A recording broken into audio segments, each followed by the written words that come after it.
G'day guys, welcome back. Thanks for joining me. Today it's a new arrivals video.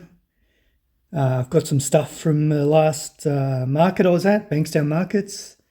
I got something delivered to the home and got a couple of cars that you saw me pick up at the last hunt I did. In the background we got some Seagraves and E1s. American La France, I think that about covers it, from stations like the Honolulu Fire Department, the FDNY Fire Department New York. So these guys are all on standby just in case this spinning disc catches fire and explodes. So we've got a good turnout of fire trucks standing by. You never know what could happen. So I remembered to bring down some fire trucks as a background. I actually cut out a bit of this rubbery cloth. Thanks for the tip, Marie. Got my torches working. I put new batteries in the rotating platform. I've got to remember to take them out. Thanks, KC at Metal Mania 3D TV. He told me always remove batteries when you're not using this platform because it drains them. So we are cooking with gas today. Everything's spot on, hopefully. But before we get into the new arrivals, we're going to get back into this. Ta-da! World's worst cars. It's been a long time since we had a look at it. We haven't got far to go. There's the marker. So we've got this little bit here to do. We've done that top bit. So I'm just going to have a look at 5 of them today. So the last one we looked at was the Yugo Sana. Got to make sure this is all in shot. So the next chapter is misplaced marks.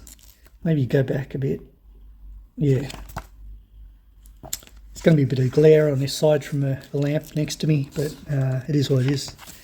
Okay, so we got the Alfa Romeo Ana from 1981 to 1985. It's a bit too far away.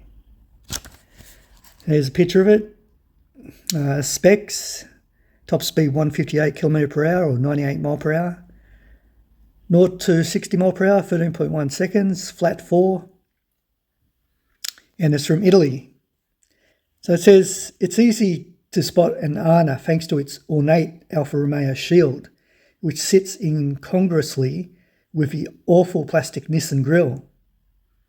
Cherry Europes have their own badging, and most came fitted with a shield marking 50 years of Nissan in 1985. So let's get into it. The cabin was more exciting than the dull bodywork. Dashboard was standard Nissan Cherry fare, made from cheap feeling plastic. The only saving grace being a sporty Alfa rev counter. Power came from the Alfa's proven boxer engine, which had some sporting character. Italian buyers didn't like it though, believing that an Alfa engine should only ever appear in an Alfa car. And many of the cars were stripped to restore rotten Alfa suds. The back of an Alfa Romeo Ana, something many owners were glad to see after they'd owned one for a couple of years. They were glad to see the back of it. Part of the reason Alfa teamed up with Nissan was to avoid the rot problem that had plagued the marque throughout the 1970s, but it turned out that the Cherry body shell was little better than the Alfa's own. And rust problems were still rife, especially around the doors and wheel arches. Yeah, it's common areas for rust. Okay, next we've got the AMC Alliance Encore from 84 to 89. It's from America. There's the sales brochure. I can cut out the glare. Quite what the advertisers were thinking by plastering the word impossible on the sales literature for the Alliance is beyond us. Perhaps they were talking about reaching their sales targets. So there's a picture of it. What's wrong with it? Conservative European taste didn't fit the American market, and AMC embellished the Alliance and Encore with a few inimitable alterations, such as chrome wheel trims and white wall tyres. I'm having trouble reading this small print. It tried a couple of its own versions of the car, AMC did, using the Renault 9 body as a basis. The two-door coupe and cabriolet models used the doors from a Renault 11 in a specially strengthened sill section to make up for the loss of the original car's B-pillar. Renault's 1.4-litre 85 CI and 1.7-litre 104 CI engines were already dated when they appeared in the 9 and 11. So as well as lacking power, they were not particularly economical. As high-revving, noisy four-cylinder units, they failed to find favour with American buyers. In Europe, the Renault 9 and 11 were inoffensive, if a little bland. Then AMC got its hands on them, and they sprouted huge fenders and weird-looking lights, which did little to enhance their appearance. There you go, the AMC Alliance / Encore. Next, we got a Chevrolet Chevette from 74 to 82. Here's the sales brochure. It'll drive you happy. I wonder. Specs, top speed 147 km per hour, 0 to 60 mile per hour is 14.5 seconds at inline 4. Left, it'll drive you happy, said Chevrolet. We take it that happy was being used as a euphemism for mad or crazy. So what was wrong with this? With a short wheelbase and rear wheel drive, the Chevette could be twitchy on a wet, while its live rear axle was crudely engineered, making it difficult to pull back into line if the back stepped out. Oh dear.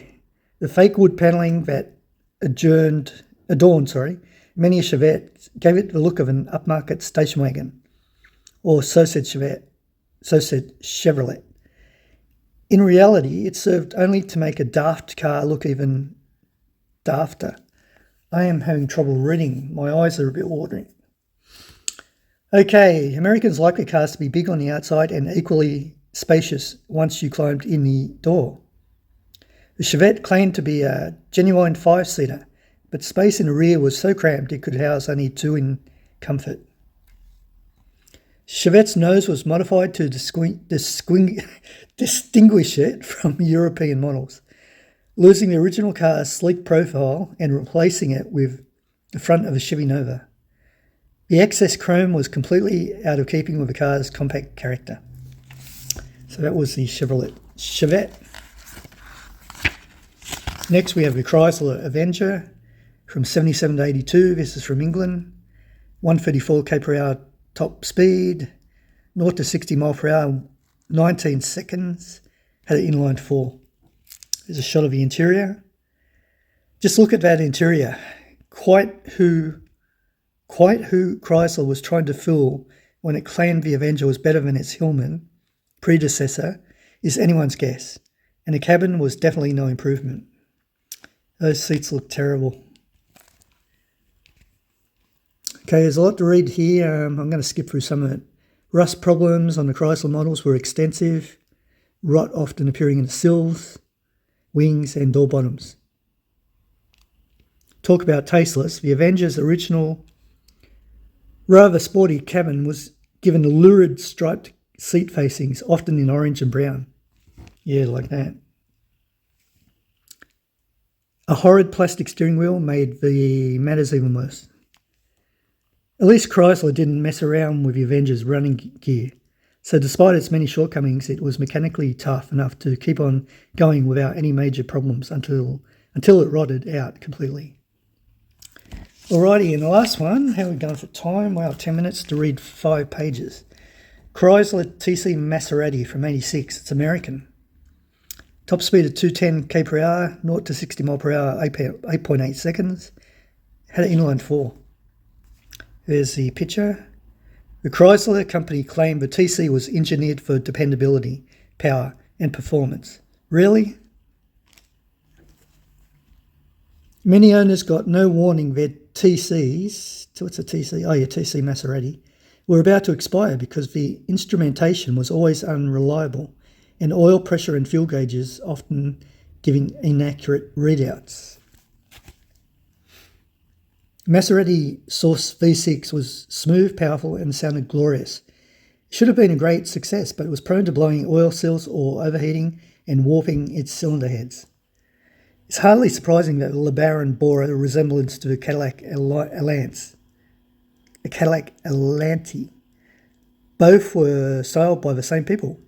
Trouble was, the Caddy was an infinitely better car, but the LeBaron was more expensive. Even if the engines had been reliable, the TC was never going to be a great driver's car. The standard LeBaron chassis had very soft suspension and was more suited to straight-line cruising than it was to cornering at any speed. So that was the Chrysler Maserati from '86. So that will do us for today. I will bookmark that, and we shall get back to that in the future. So in the meantime, let's crank up the spinning disc. Very good speed.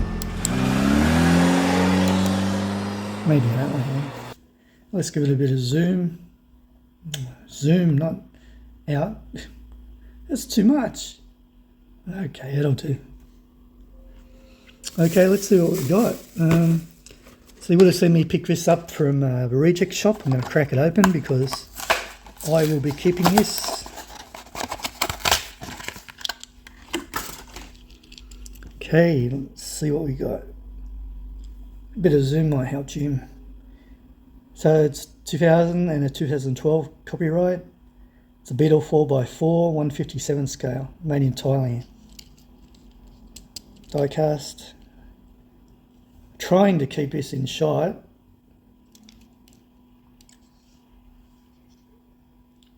Trouble is I look at the model and then my hands drop or raise and it's not on the screen.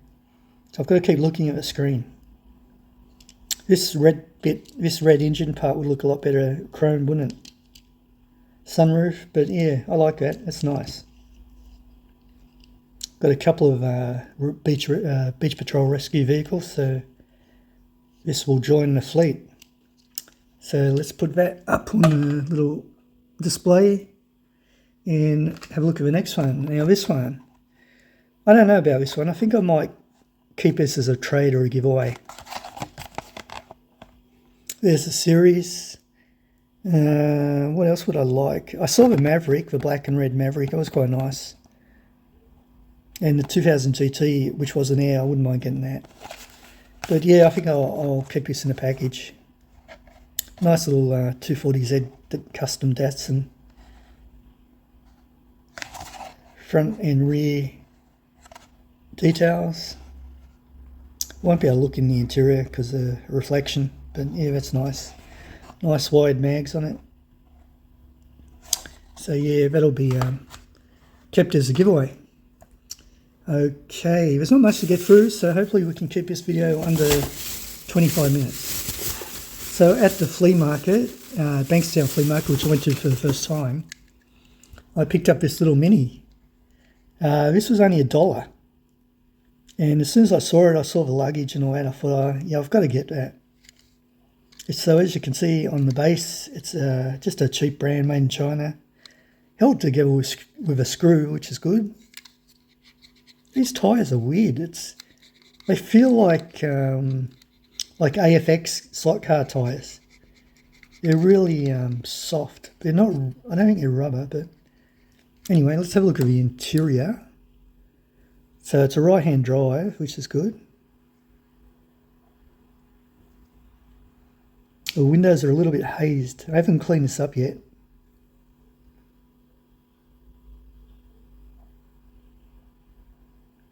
Yeah, we're not seeing much, are we? It's pretty basic interior. But yeah, nice details. The spotlights, the covers over the headlights. Condition isn't too bad. It's a few little rubs on the fenders. Motorsport Force 8. Rear hasn't been painted, the taillights. The spare is actually the same as the tyres on the car. It's got that funny feel. A couple of jerry cans on top, but that is nice. That's a memento for my first visit to Bankstown Market. So I'll be keeping that. Oh, what am I doing? I'm supposed to be putting them on. I'm supposed to be spinning them around. Jim. There you go. All right. And while that's spinning, well, let's spin them both at the same time. Why not? How's that? Is that in shot? Yeah, that looks good. So while they're spinning, I'll get this one out. This one I also picked up at Bankstown Market. And it is it's from Hongwell, because I know that logo there. Look at those fingernails. Jesus. So it's a VW Combi T1. Does it say T1? No, it just says Combi. I don't know if it's a T1 or a T2. But just trying to press a button here. Yeah. But overall condition is very good. This cost me a few dollars. I'm not going to say how much because this is a gift for a friend. Here's the number plate, if it will focus. What's it say? Bull 1960? Don't know what that means. Bull 1960. This is very similar to a VW I gave to Big Keg. It's probably from the same series or whatever. Bull 1960. Let me just confirm that with a bit of zoom. Yeah, Bull 1960. Got a bit of sticky tape on there. Someone had sticky tape the tailgate up. So yeah, the tailgate does go down like that. It's got this faux wood panelling. The interior. Torch is behaving itself. Steering wheel on the left hand side, pretty basic interior, just a big old bench seat in the front.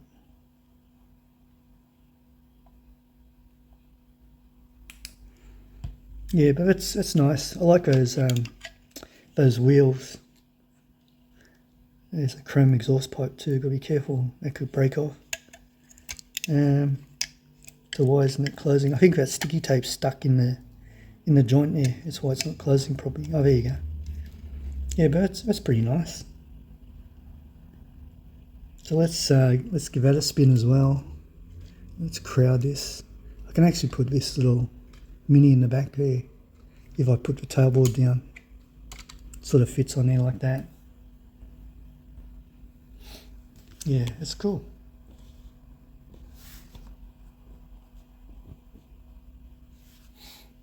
Looks awesome. Let's put that tailboard up a little bit to hold it in. Yeah, this rubber matting's working out really well. I haven't slipped off yet. Okay, how's the time? Well, almost 20 minutes. So lastly, I finally got my Holden Sandman from 1975. Better go back, Jim. Yeah, I put this on order at the newsagent and it came in last week. So we're going to open this up because I'll be keeping this.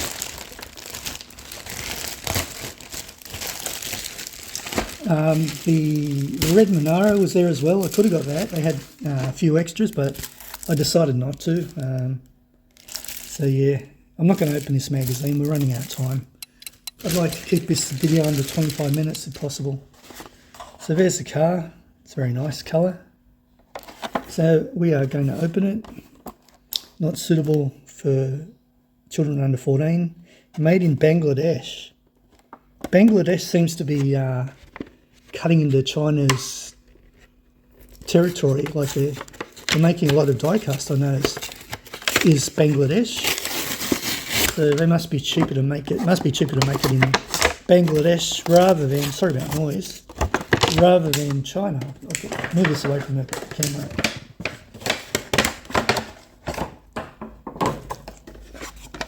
So I'll get out the case. I bet you it's got those triangle screws, yeah. I still haven't, I'm pretty slack. I still haven't got around to getting a triangle screwdriver yet. So anyway, maybe it's a bit too close here. Look at those wheels with the red outline. That looks cool. It's got the flutes in the guard. Very nicely done by IXO. SYC 457. Is that South Australian plates? Yeah, South Australia. SA. Shout out to Chris over in South Australia from CRA Diecast. I know he's got this one as well already. Got nice little mirrors. Nothing opens as far as I know. Even though it looks like the doors would open, but I don't think they do. I think the tyres are rubber. Got a bit of play in them. Front mudguards. Great light details at the back. I think they're lensed, yep. Plastic inserts. Single exhaust. Let's see inside, because unlike Oz wheels, these Ixos do have interiors, and they are very good, which you'd expect for a $25 model, magazine model. So you'd expect an interior.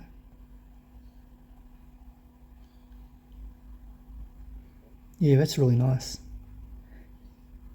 Very nice. I can't find any faults with it. The paint looks immaculate. If I keep it in shot. So yeah, very nice. I'm very happy with that. Okay, I better get this on the old turntable and give it a spin and wrap this video up. How's that? Just give it a bit of a close-up. Alrighty guys, thanks for joining me. I really appreciate it. You've been great with the comments. Don't forget to leave me another comment. Tell me which one you like the best. Me personally, out of these, what is it, 1, 2, 3, 4, I like, it's a toss-up between a little Mini and a panel van, but I'd have to go with panel van. It's my favourite. And by the way, what is the next? Oh, there's that red one. Let's go back a bit. See that red Monaro. Back, please. Duh. Yeah, they had these at the newsagent. They had a few extra. I said, do you want one? I said, no, I'll just get the panel van. So yeah, apparently they're quite hard to get, those Monaros, but I turned them down. Because I don't want to collect all of them. I just want a few that I really like. So anyway, guys, we managed to keep this under 25 minutes. Thanks again for joining me.